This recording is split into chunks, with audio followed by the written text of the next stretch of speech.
It's Thursday, the 5th of November, and welcome to Goodfellows, a Hoover Institution broadcast examining social, economic, political, and geopolitical implications in this time of pandemic. I'm Bill Whalen. I'm a research fellow here at the Hoover Institution, as well as a Virginia Hobbs Carpenter Fellow in Journalism, and it's my pleasure to be your moderator today. Now, this is month number 8, I believe, of doing Goodfellows. We started this in the beginning of April, and those of you who've been along for us on the ride all along, we appreciate your participation. Those of you watching for the first time, what you're about to see for the course of the next hour or so is a spirited conversation with 3 Hoover Institution senior fellows, or good fellows as we jokingly refer to them, talking about what may lie ahead in these uncertain times. Let's meet the good fellows, beginning with John Cochrane. John's an economist and the Rosemary and Jack Anderson Senior Fellow here at the Hoover Institution. Hey, John, how are you today? Doing great. And you know, your intro reminds me, I look very much forward to the time we can do this in person. We'll have to do that when COVID is all over. Yes, amen to that. Our second good fellow joining us from his wilderness outpost is the renowned historian and author Niall Ferguson. Niall is also the Milbank Family Senior Fellow here at the Hoover Institution. Niall, how are you holding up today? Very well, because, you know, sleepless nights due to an election are the same as sleepless nights due to having 2 small boys at home. So I'm permanently in this state. It doesn't make any difference to me whether we have an election or not. I'm tired. Yes, I thought you were going to sleepless nights from 3 boys on a sugar high since last Saturday. But yes, there was an election. We're going to get to that in a minute. Our third good fellow, last but certainly not least, is Lieutenant General H.R. McMaster. General McMaster is the Fouad and Michelle Ajami Senior Fellow here at the Hoover Institution. He is also the author of the New York Times bestselling Battlegrounds, The Fight to Defend the Free World, available on Amazon. And yes, Christmas is approaching and it'll look great under the tree. Right, H.R., how are you today? Right. Nothing says happy holidays and Merry Christmas like reading about all the problems in the world. So thanks for that plug, Bill. Good to be with you guys.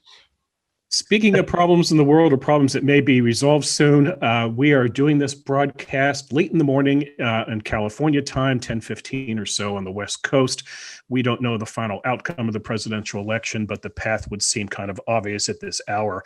Joe Biden has a much quicker road to 270 than Donald Trump does. Trump could get to 270, but since we are a quasi-Stanford operation, let me put this in a Stanford context, and that would be the big game of 1982 between Stanford and Cal, where Stanford scores right at the end of the game to go up 25-20. They then kick off the ball the last play of the game. It's a squib kick. Cal recovers the kick, and then they lateral the ball about 4 or 5 times to improbably go in the end zone and win.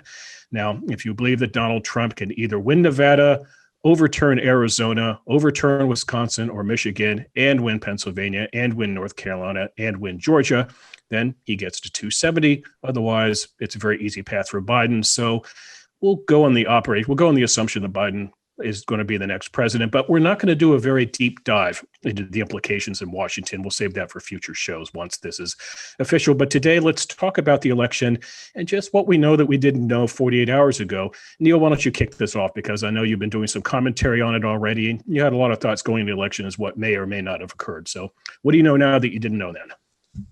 Well, Bill, those of you who read my regular fortnightly columns know that I've been a skeptic of models of elections that draw heavily on opinion polling.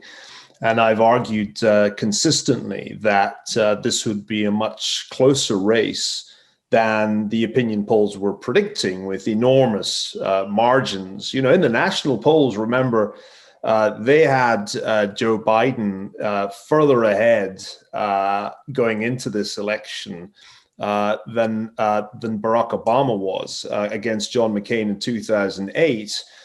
Eminent political scientists who shall remain nameless to spare their blushes were telling me that Biden would get 353 electoral college votes. Well, as we speak, he's on 253, which is a little bit outside the usual margin of error in political science. And I take from this that we had an election as close as the election 4 years ago, with margins in just a few states in the tens of thousands likely to decide the outcome.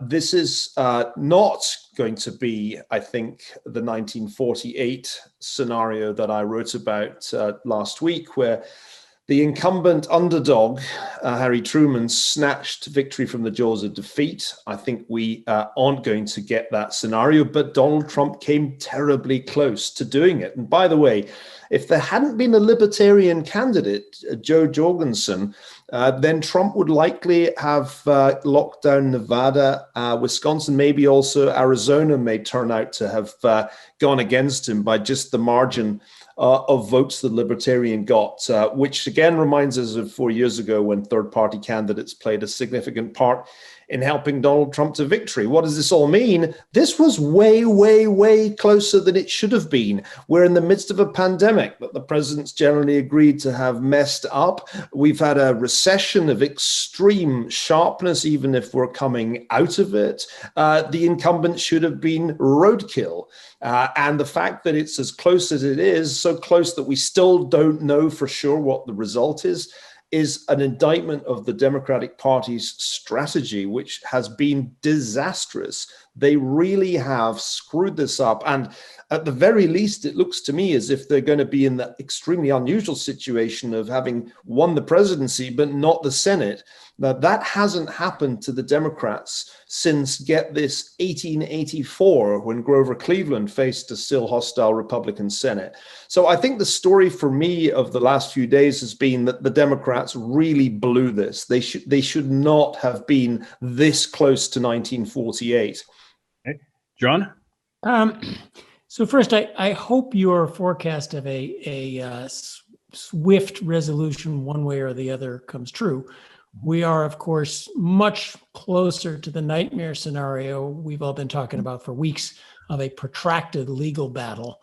The Florida 2000 happening in 10 states at the same time. But let's hope that doesn't happen. I think there's a big lesson down ballot. So whoever wins the presidential election, the Republicans keep the Senate. The Republicans expanded in the House.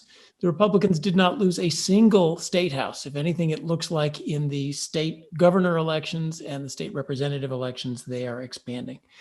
Republicans expanded. Miami went, Florida went Republican. Latinos and Blacks are voting for Republicans. California, though deep blue, I looked down the ballot initiatives. Pretty much, California voted pretty much exactly the way I voted on the ballot initiatives. They turned down every property tax increase. They turned down an effort to remove from the state constitution the provision that the state may not discriminate on race. This is a dramatic failure of the far leftism that infects so much of the Democratic Party. We've talked about, where's the Democratic Party going, the woke millennials versus the Woodstock generation. The nation as a whole just turned down the far left. And no matter who, even if Biden wins the presidential election, especially with the Senate in Republican hands, but also with its limit, this is not a mandate to do anything, especially not the Green New Deal, massive taxes on the rich, Medicare for all, to say nothing of rewriting the Constitution, packing the Supreme Court, adding states, and all the other stuff they want to do. So this is an incredible repudiation of the woke left that inhabits university campuses, but not even the mind of the average California voter. It is, in a way, if you're a never Trumper Republican, you just got your dream. The personality of Donald J. Trump exits the stage and goes off to start a show on Fox News or something of the sort. But the brand of, everyone keeps saying the brand of Republican is over, it's dead. No, the brand of Democrat is the one that's in deep, deep trouble, shackled to the progressive left wing that most of the rest of the country can't stand. The women in the suburbs turned out more for Republican candidates other than the president. So I think that's the big news of the election. It doesn't really matter who won. The presidency is going to be narrow one way or the other, but who lost? We know who lost this election dramatically, and that's the extreme woke leftism. So, HR, after nearly 35 years in the employment of your country as an Army officer, you voted for the first time. So now you have been in the belly of the beast. You have seen democracy up close after decades of swift, functional, efficient military operations. Your thoughts on democracy in the United States, HR? Hey, Bill, I think it's a cause for celebration. I really do. I know that there are those who are disappointed at how divided we are, right? Because the election has been so close. Well, we really have two Americas. I don't buy that. I see the vast numbers and the high percentage of Americans that voted. That means they have confidence in our system, and it's a cause for celebration, right? We do have a say in how we're governed, and I think that, of course, it was peaceful. I think even though it's so contested with the armies of lawyers that descending on states that are close and contested, I think it shows the strength of our separation of powers and the adjudicative processes that we have in our democracy. You know what we're not talking about, Bill? We're not talking about foreign powers or hostile powers attacking our election effectively. That's because we made great strides in securing our election from outside interference. And to add to John's points, which, if you haven't noticed, John is becoming much more optimistic as well, as a result of, I think, this show in particular. But hey, John, I think that another aspect of this is I think the Democratic Party has doubled down in large measure on identity politics in particular and micro identities in an effort to kind of peel off certain constituencies and make them part of a permanent Democratic bloc.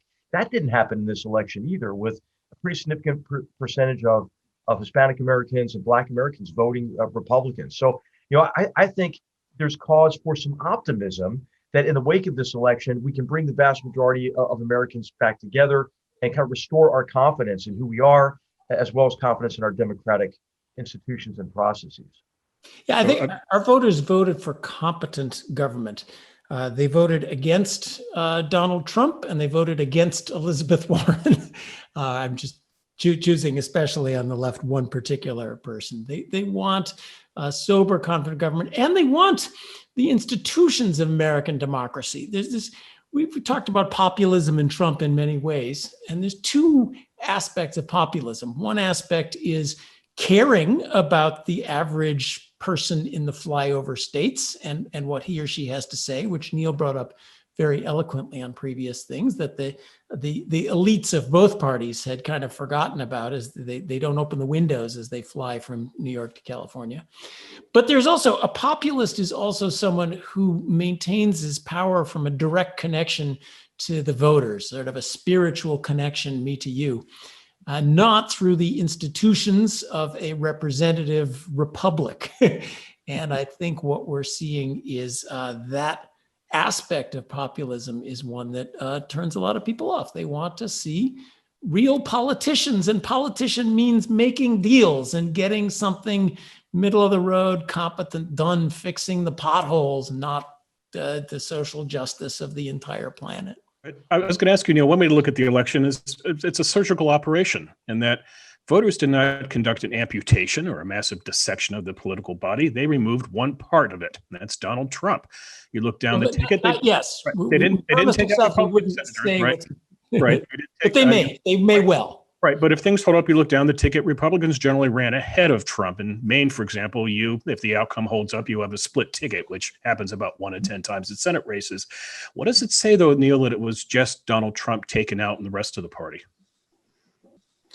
I don't know that that's the right way to think about this. I mean, I agree with HR's point that this is actually an advertisement for the vibrancy of American democracy. And much too much is made of division. I mean, listen, if it wasn't evenly divided, the two-party system wouldn't work because one party would always win. And that isn't the two-party politics that would be desirable. I'm very struck by the fact that Donald Trump was able to get this close to a second term through a massive mobilization of first-time voters. It was not the case, and this was another thing that the professional pundits and pollsters got wrong, that additional turnout would benefit Biden.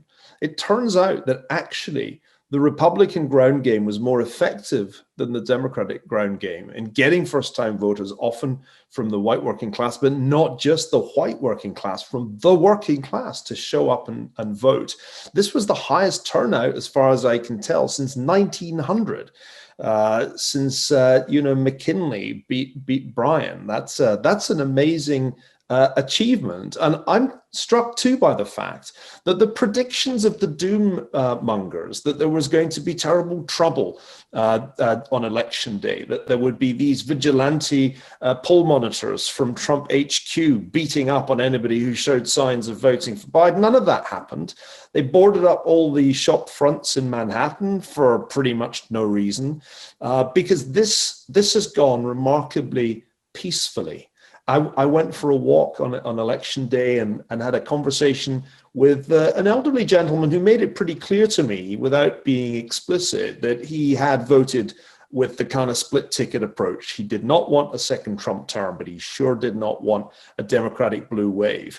And one has a sense, as one looks around the country these days, that in fact this has gone far more smoothly than the doommongers foresaw. Now, that's not to say that Donald Trump's not going to challenge these results. There are going to be recounts. There will be, no doubt, some Jim Baker lookalike who will orchestrate a tenacious fight back in, I'm going to say, at least 3 states.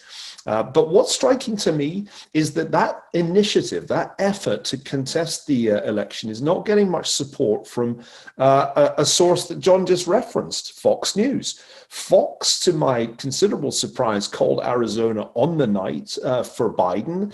By all accounts, Rupert Murdoch withstood tongue lashing from Donald Trump for doing that.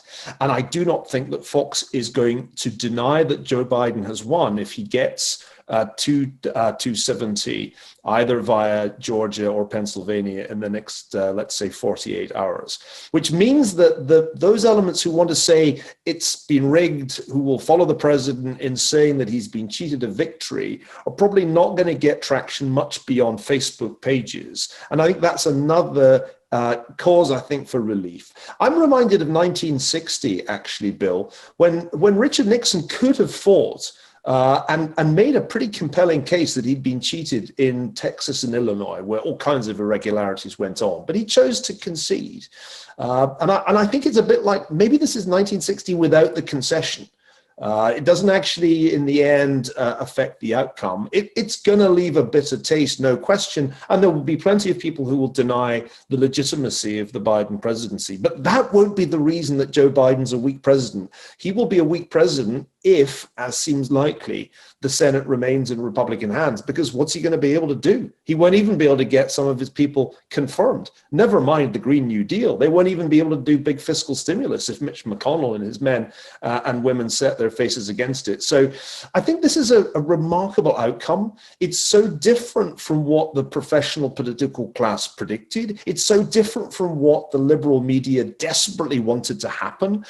They dreamt of this blue wave. They forecast a landslide, and it was an entirely self-defeating prophecy, because I'm sure, going back to John's point, that the reason this didn't happen was precisely because the Democrats overreached, precisely because they hinted that they would actually go after fracking, precisely because they made it clear that they would pack the Supreme Court, precisely because they talked about making DC and Puerto Rico states. They said all those things, and the great American public said, you know what, we have our issues with Donald Trump, but we're not going there.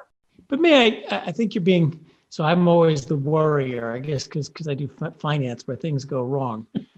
If this does go to the courts, if the Supreme Court ends up siding with Trump, I think we will see plenty of those boarded up stores will be boarded up for a reason. Now, I agree with you. I don't think it's going to happen. In fact, my forecast is the Supreme Court's going to do its darn best to go with Biden if they have any way to do it. Because Trump, this is the downside of being a populist. He has no friends.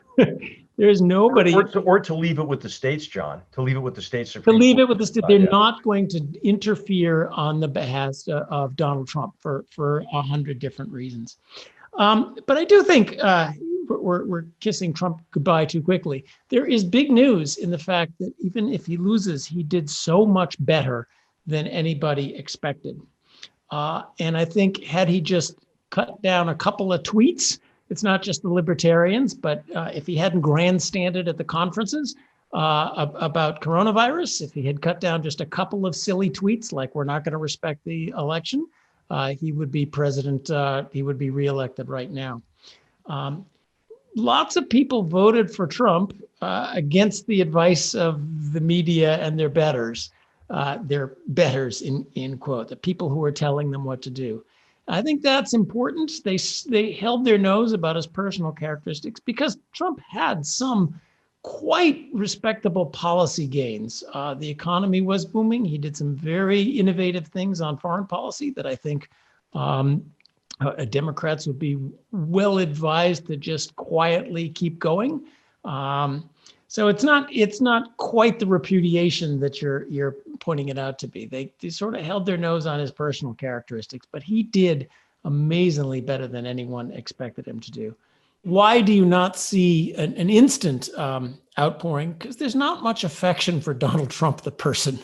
There's a lot of, well, he did some things and policies that I like, and I'm really scared of the Democrats and the stuff they're doing.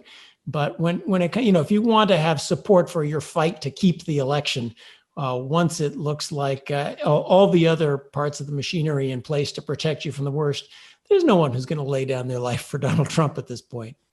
Yeah. Neil, you mentioned 1960, and you're correct. Nixon did not want to challenge, but people around Nixon did want to challenge. The chairman of the Republican National Committee started a recount effort in Illinois. They targeted Illinois and Texas. Why? There were 51 electoral votes. That would have gotten Nixon exactly at 270. But Nixon kept his fingerprints off it because why? He would live to fight another day. But yet the president of the United States clearly wants to keep fighting right now. HR, you mentioned institutional confidence a few minutes ago. And gentlemen, I'd like to pose this to you.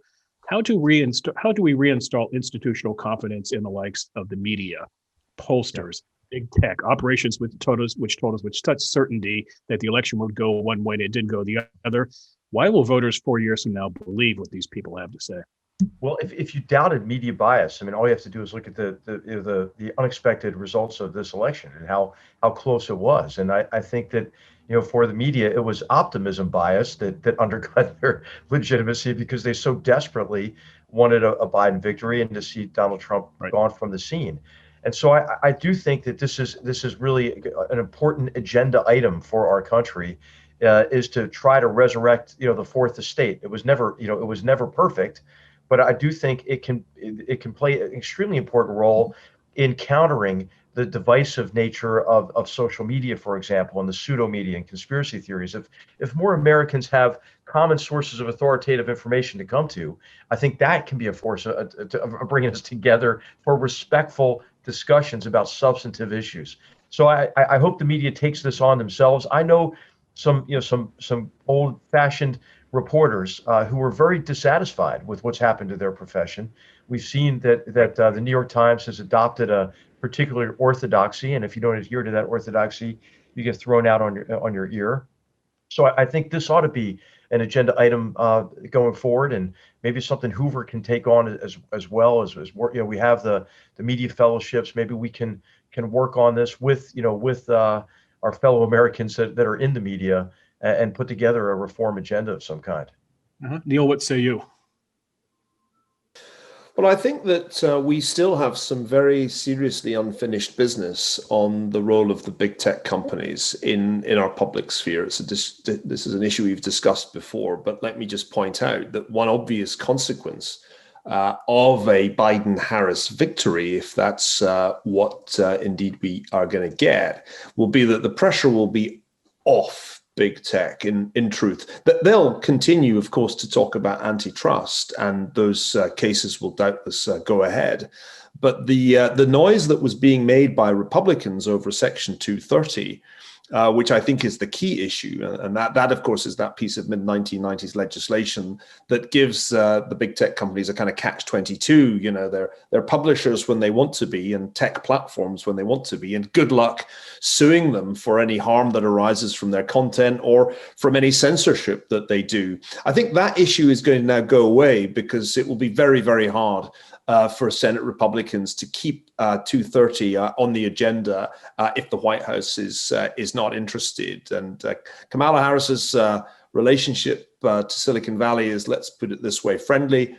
So they're probably breathing a sigh of relief there. That's bad news because it means that we're going to continue for the next 4 years with a disproportionately powerful role being played by companies such as Facebook and Google, and to a lesser extent also Twitter. Twitter was most obviously interfering in this election with the way in which it started to censor, edit, and otherwise intervene. The president's own tweets this past 24 hours come with a Twitter health warning. These health warnings aren't so frequently doled out to figures on the political left, let's just put it that way. But I think actually there's a bigger problem around the way that Facebook operates as the most powerful publisher in America, except it's not a publisher. So I do feel concerned that we aren't going to address that fundamental problem, that the public sphere is now dominated by unaccountable tech companies that are only publishers when they feel like publishing and have a political agenda, but they're in no way accountable for the way in which they enforce it. Let me take this one up. As an economist, you asked, what will the media do? And as an economist, I think the media will do what it takes to sell papers and ad space on the internet and to win the favor of the government regulators who they need to operate. Now, of course, winning the favor of regulators doesn't mean winning elections. It means winning the favor of those deep in the bowels of the government regulatory apparatus, which are pretty uniformly far left. So the chance of a self-directed reform from the media, I think, is fairly low. I think you point to a bigger issue, though. So we just had an election that I think really slapped in the face all the sort of elite left-wing orthodoxies, but they still control the institutions of civil society. And that's where this is, voters in Nebraska and South Dakota can't change that. But the machinery of government, the government employees unions, the nonprofits, the media, the tech companies, our own university, which according to our colleague Alvin Rabushka voted 1,836 to 67 for Biden. These institutions are pretty well taken over by the hard left and it's not the left, it's the intolerant left, by a view that wants to silence discussion and render illegitimate and immoral anyone on the other side. And that's part of, I think, a larger thing that I think the discussion of America is, are we 51% majoritarian, throw it down the other side's throat? Or are we a republic of a government of limited powers and of strong protections for electoral minorities? And on these big issues, the movement to get rid of the Electoral College, Colorado passed an amendment to basically undermine the Electoral College by throwing in with the popular vote a winner. That's just one example. So the fight for the soul of America, both in our constitutional institutions, the institutions of our civil society, that remains the important thing to go on, and don't count for the New York Times to cut off its nose to please its face about being a little more honest about what's going on. You know what I hope, John, is that I hope that students and Americans broadly begin to demand better. Because, I think those who are on the extremes, they're both intolerant and incurious. And I think of what Secretary Rice, our director at Hoover, says to her classes oftentimes. She says, just because you believe it doesn't mean it's true. And so I think that students should reject any kind of orthodoxy that they're asked to adhere to, and maybe but we can stimulate, I think, a higher degree of intellectual curiosity. And I think when people learn more about complex challenges we're facing, for example, that tends to bring people together for respectful discussions that can maybe begin with what we can agree on. Because I think if we just inventoried oftentimes what we can agree on across the political spectrum, we can get quite a bit done. So I'm hopeful that we can be a force for doing that on Goodfellows. But I think every American should kind of take this on. And one of the dynamics associated with this election in particular that is more indicative of division is that if somebody is politically opposed to someone else, this has been ruining relationships and so forth between people. And I don't think that, we should allow somebody's political leanings to determine, who our friends are going to be. I mean, I think we should really make a concerted effort to come back together. Let me amend what you just said. You said just because you believe it doesn't mean it's true. Let's just have one step lower. Just because you believe it doesn't mean you should silence somebody who wants to express the opposing opinion. And it's the intolerance that is, people are welcome to not listen if they don't want to and live in their echo chambers. It's the silencing of opposition via social, political, legal, and other pressure that I think is, and that's, that's what's going on in our institutions. One last point on the media before we leave that. I do think that the complete exposure of the woke narrative and identity politics by the exit poll results, which showed that every group had actually increased its support for Donald Trump except white men. I mean, that's a pretty healthy sign to my eyes. I'm also encouraged by the fact that some of the more dissident voices in American journalism, Matt Taibbi, for example, or Andrew Sullivan, are now finding themselves attracting a bigger readership since they left increasingly woke magazines and began publishing on Substack. I think Barry Weiss is another of those independent voices who is going to find it a lot more satisfying to write there or somewhere like that than to be shackled by the New York Times editors. There are a bunch of exciting new podcasts that have flourished recently with independent voices like Coleman Hughes reaching a wider audience. So I think as the traditional media begin to crumble, precisely because they've tied themselves up with woke ideology, there is a flourishing new scene of independent journalism out there, and that gives me some hope. Neil, you mentioned Section 230, and I can point you to at least 2 Republican senators who are already running for president, and they will pick up Section 230, and they will go to Iowa, and they'll go to New Hampshire, and they will bash big tech. And that's, in some regards, that's the beauty of America. The 2024 election will begin the nanosecond that 2020 is settled. Let's talk a bit about 2024 since we are a forward-looking broadcast. 2022 will start the minute 2020 is settled. But go ahead, please. Right. So 2020 will go down in history as the COVID election, the great pandemic election. But gentlemen, what if there is not a pandemic in 2024 and we can go back to more ordinary rules where you don't have to give everyone a mail-in ballot, where things are done differently? I want your thoughts on mail-in voting, on ways that we could improve the election for 2024. Do you like the way the things were done in 2020? Well, it's certainly in marked contrast to the way elections happen elsewhere. And I do think that we really need to give a long, hard look at the way these things are done. I still don't really understand for the life of me why it is taking so long to count the votes in Pennsylvania. By all accounts, the counting process basically halted for 24 hours this week. So there's got to be some improvement, but I don't think we should go down the route of online digital democracy. One of the things that really struck me when I was in Taiwan earlier this year, where they held a very successful election with none of the kind of alarms and excursions that characterize American elections, was that it's a pretty straightforward process. Not digital, it was pencil and paper, but it was a relatively uncomplicated exercise. A Californian ballot sheet is like an exam paper. It's kind of preposterous, actually, to produce a document of such enormous complexity. And I do think that's something that, as a newcomer to this system, truly blew my mind. My first true encounter with Californian direct democracy. We can't really get ourselves into this situation again, because the next election will no doubt be close too.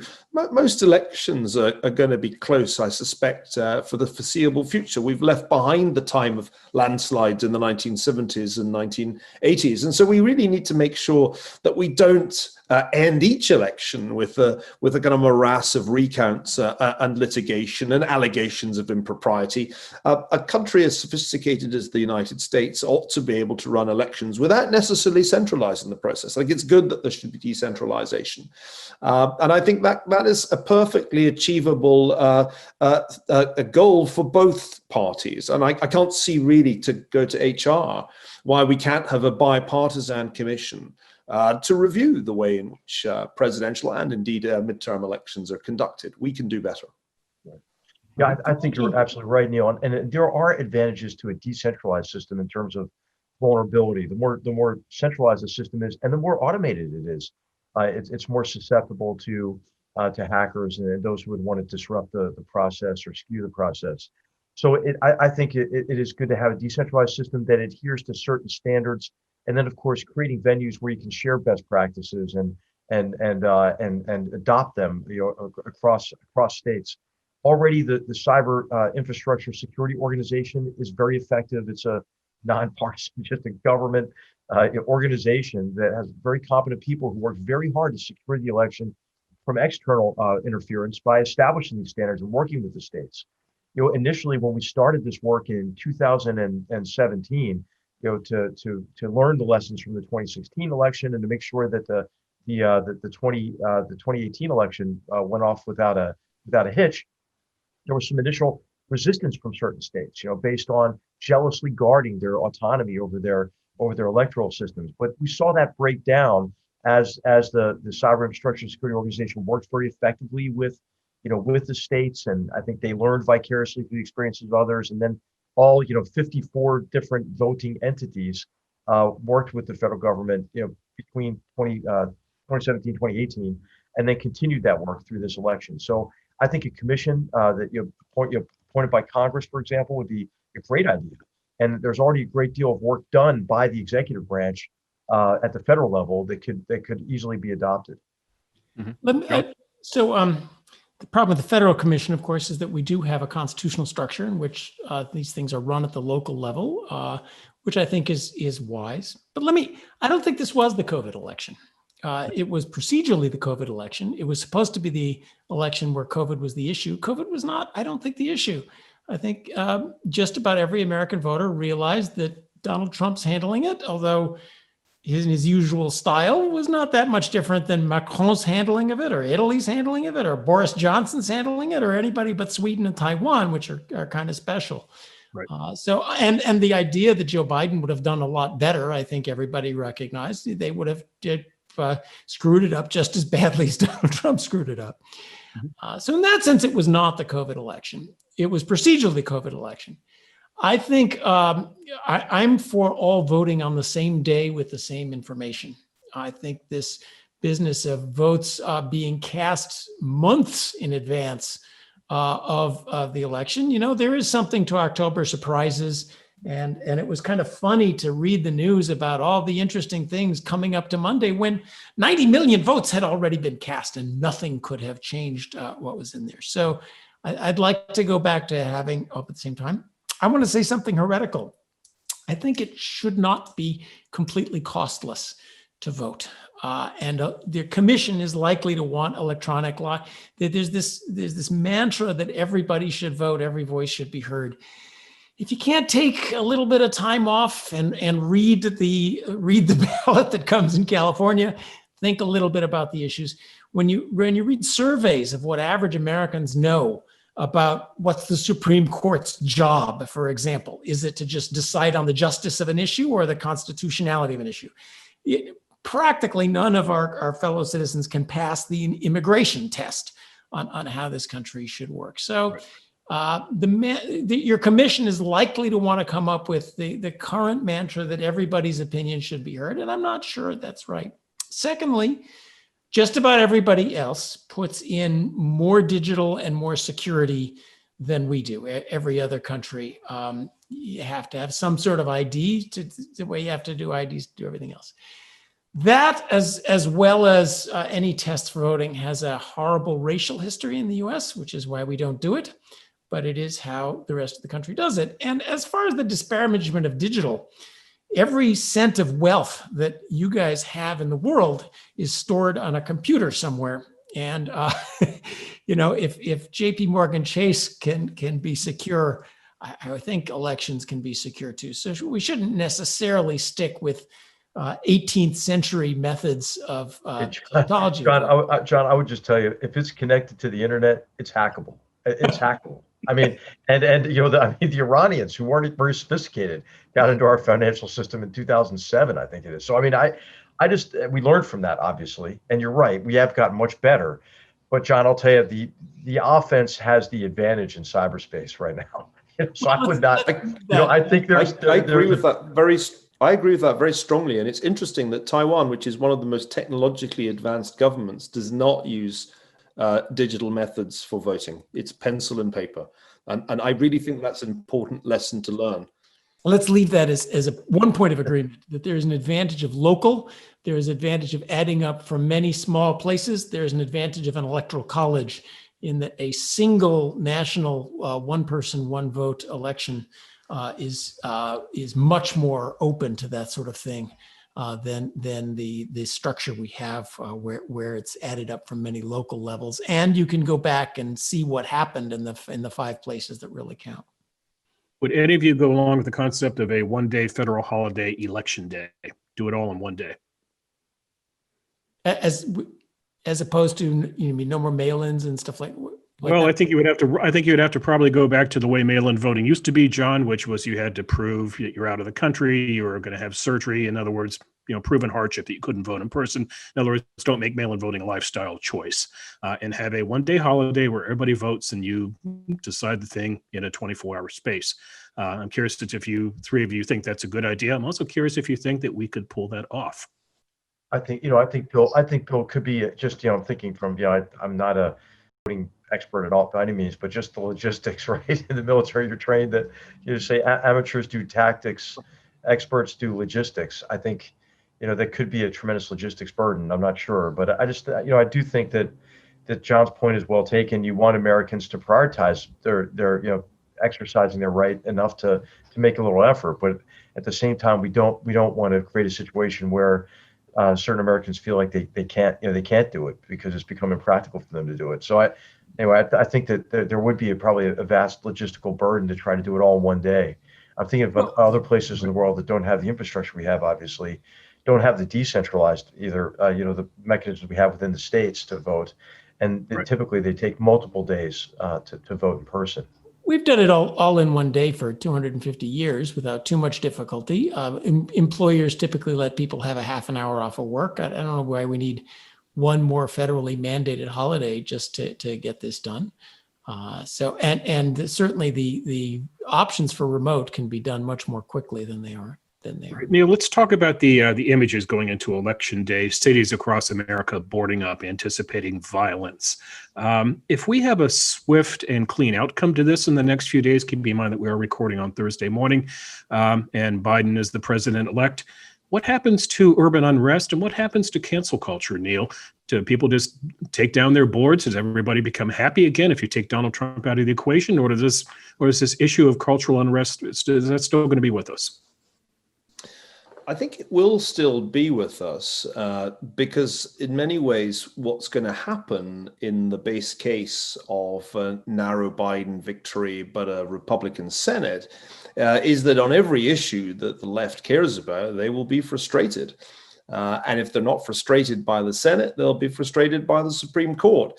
And I can already see, and you can, I think, predict this with some confidence, that taking to the streets will be the way that the radical left seeks to pressurize a Biden administration and to pressurize those who oppose its policies. Once people have got the habits, the tactics, and the logistics of demonstrating figured out, And once they've realized that some cities are so poorly governed, largely by weak democratic administrations, that they can't really police demonstrations and stop them becoming violent, they'll come back for more at any opportunity. So if they find themselves with a winner in the White House, you might think that would cause the protests to abate, but I think that's highly unlikely. I mean, there were protests against Lyndon Johnson as well as against Richard Nixon back in the late 60s and early 1970s. Protesters aren't just going to give up the tactics that they learned last summer because Joe Biden eked out a win in this presidential election. Right, but John and HR, if Trump is not around, what are they mad about? This isn't about Republicans versus Democrats. This is about the soul of the Democratic Party. I agree entirely with Neil. They'll be frustrated by their own administration. Let's push, let's get Biden to get moving on the Green New Deal or whatever the issue is of the moment. That's the real battle, and Neil's exactly right. They're going to keep using protests, and this is an important one for the Democrats to win, because I think a large reason why they did so poorly, even if they squeak out the presidential election, is people are looking at these deep blue cities and saying, do we want to be governed by this? Is this going to be scorched earth and move on to Washington? Do we want the people who fix the potholes in Washington be the same ones who are presiding over this chaos as the cities burn and empty out, and they are going to be unhappy and anything that conceivably comes out of a Biden administration. So I agree entirely, and the protests will keep going. It's effective, and it's not about Democrats versus Republicans. HR? I think some people, most people protest because they feel like they don't have a say in how they're governed. They feel like their vote doesn't work. They don't have confidence in the democratic process. There are some, of course, extremists on both ends of the political spectrum that really just want, violence or as an end in of itself. This is kind of the far left or the far right. But most people who protest are those who feel like they don't have a say. And I think it's going to be really important, I think, for the president, if he does not win this election, to be responsible about this, to make statements that are supportive of a peaceful transition. So this is, I think, an important responsibility for him. He's a fan of Andrew Jackson. He should take Andrew Jackson's example from 1824 when he won the plurality of the vote. But then once there was a coalition between John Quincy Adams and Calhoun, and then Jackson accepted the result and was supportive of our democratic and peaceful transition. I think the same is incumbent on those on the left who have also issued irresponsible statements in the past. So, I mean, can our leaders be responsible? I think what Vice President Biden has said in the last 24, 48 hours has been dead on. It's been exactly the right message to his supporters, but also to all Americans. I'd like to see President Trump, give the same type of message to his supporters. I think we need to we've been using the word protest a little bit too generally, and I think we need to make an important distinction. After all, it's right there in the Constitution. I hope I will misquote it, which I would be embarrassed about, but assemble peaceably, protest grievances. That's right there in the Constitution.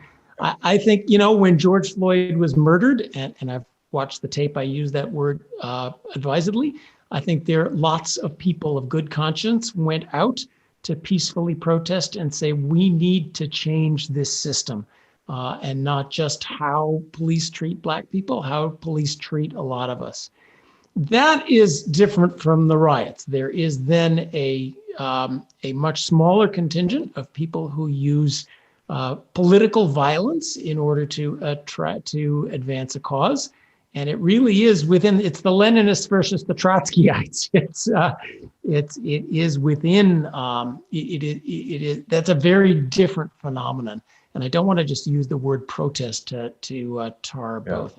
That's a good point, John. It's a good point. Absolutely. So, gentlemen, last question about the election, then we're going to close out the podcast. Your thoughts as where we stand right now versus 4 years ago. 4 years ago, a shock. 2020, what would we call it? A mild surprise, a surprise. Do you feel better, or are you a little more concerned about our democracy at this point compared to 4 years ago? I'm tremendously heartened, actually, Bill. I'm tremendously heartened that the electorate rejected the more radical elements of the Democratic Party's platform, while at the same time signaling that it really couldn't handle 4 more years of Donald Trump's style of presidency. Despite the fact that we vote pretty split down the middle, this is not a split that could ultimately produce a civil war. It's not a clear-cut geographical split. It's not a clear-cut racial split. It's not even a clear-cut sociological split. We have divisions within families, political arguments. I know many couples who voted differently in this election. That's the kind of political division we can actually live with and is healthy because it means that there are arguments around the dinner table. I've been a party to such arguments. This is actually a sign of the vibrancy of our democracy. People have to recognize that the system needed the shaking up that Donald Trump gave it because there was so much frustration in middle America back in 2016. And I'm struck by the fact that the Democratic Party and the liberal elites in academia and in the media have learned pretty much nothing from their experience. And I hope that they'll take away from this that if they really want to win and win cleanly rather than in this extraordinarily shaky way, they need to offer something far more plausible and far more appealing, not only to middle America, but it turns out also to Hispanic America than they just came up with. So this, I think, is in many ways the best of all possible outcomes. I remember confessing to my wife a couple of months ago, and I maybe should hesitate to say this on air, but I'll go ahead. I said, look, if I'm absolutely honest, I'm not sure I can take another four years of President Trump. Right. But if we can retain control of the Senate and prevent the worst elements in the Democratic Party from setting the agenda, that might actually be a good outcome from this election. So I have to confess, I actually seem to have got what I wished for. Not everybody listening to this is going to like me for that, but I must honestly confess that if this allows us as conservatives to come up with a candidate for 2024 who is not a wrecking ball, who is a builder, then I think we will actually look back and say, yeah, we did get the best possible result back in 2020. John, HR? Yeah, I just agree with what Neil said. It is a cause for celebration that our democracy works. I also think that it is time to get to find leaders who get to the politics of addition instead of the politics of subtraction and doubling down on a relatively narrow political base. I think it is very important, though, that Neil's point as well, that Donald Trump didn't come out of nowhere, right? And his supporters were those who believed that Washington needed to be disrupted. And I agree, Washington did in many ways need to be disrupted. I'm struck by watching some of the commentary on cable news. I saw one commentator say, well, these Trump supporters are really atypical.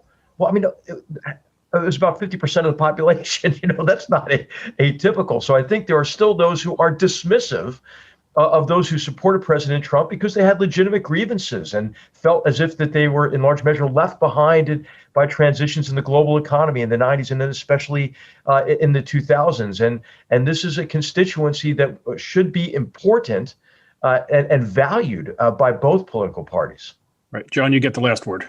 So I'm very hopeful about our democracy, and I'm very hopeful about our republic. I think this was as big a lesson as 2020. 2020 was, as you said, the news that there were people that had been left behind. This was the news that all of our people do not embrace the far left. Victor Hansen used the word peak Jacobinism in one of our previous podcasts. We may have seen that. In 2020, this is the Democratic Party. Both parties need to rethink who their message is, what they stand for. But without Donald Trump's singular personal characteristics, if we go into 2022 or 2024 with an unreformed Democratic Party who spends the next 4 years blaming those recalcitrant senators who won't get on board and that blah, blah, blah, blah, blah, and might dog eat the ballots and whatever, and the conspiracy and so forth. Or God forbid, spends the next 4 years persecuting Donald Trump legally, they will be shellacked.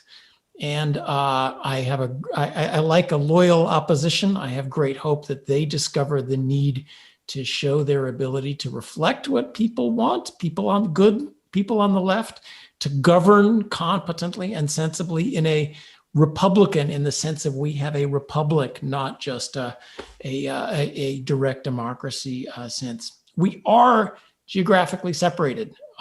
You look at the red versus blue maps, city versus country, state versus state. Boy, I'm glad they're not using blue and gray for those maps. And that is why I believe in the Electoral College.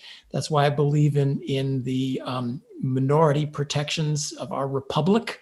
And I think it's important to remember that great danger. So we're not out of the woods, but boy, are we on a better track than we were just a week ago. HR used the word celebration. I'd like to close this broadcast with a different kind of celebration, and that is remembering the life and legacy of Sean Connery, Sir Thomas Sean Connery, who departed the earth 3 days before the election. Neil, this is your topic, my friend. Was Sean Connery at the time the greatest living Scot? Oh, without question. And I met Sean Connery on an occasion when I was able to express my admiration for him. I'd been giving a speech at a conference in Lyford Cay in the Bahamas where Sean Connery lived. And the conference organizers said to me, there's somebody we'd like you to meet before you leave, but they didn't reveal to me who it was.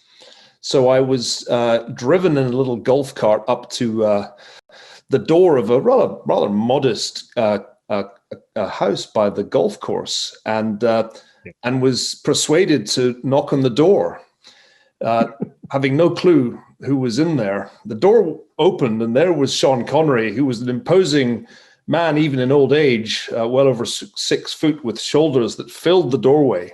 And he was wearing a sarong, and obviously in the middle of his lunch, so he looked rather displeased, and said with that eyebrow of his, "Yes." I couldn't think at all what to say. I was completely tongue-tied, which is unusual for me. And so I sort of stumbled out the words, "It's a great honor to meet you, Mr. Connery. I think I learned everything about how to be a man from watching you in the cinema, the Air Odeon, as a boy." And Connery took this in and shot back at me, "Oh, that's strange. Don't you know I'm a homosexual?" Which was a classic Connery curveball, to which I replied, is that why you're wearing a skirt? And we got on famously after that. He was terrifically good fun, wonderfully mischievous, flirted outrageously with my wife at every opportunity when we subsequently met. And I think was one of the great actors of his generation. I mean, everybody remembers Connery for his 007, which will never be surpassed. Bond. James Bond. I think partly because the violence was so convincing when Connery did it. He'd been an Edinburgh milkman in the roughest part of that city and in the Royal Navy. He was pretty tough. But he was also a wonderful character actor. And if you think of him in The Man Who Would Be King with Michael Caine, there's a real richness to Connery's oeuvre. So he'll be much missed. I'm glad he made it to a terrific cricket score of a lifetime at 90. And I would say, yeah, it'd be pretty hard to replace him. But I'm doing my best, Shani. All right, so gentlemen, shall we all retire and go have a martini shaken, not stirred in honor of Sir Sean? Got a good idea.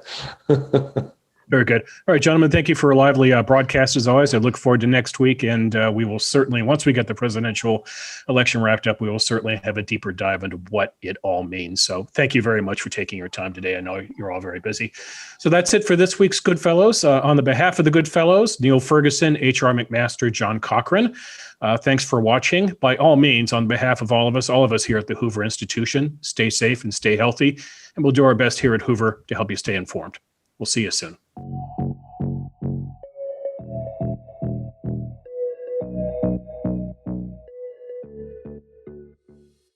I'm quite sure that a man of your intelligence will see that there can be but one outcome to this affair.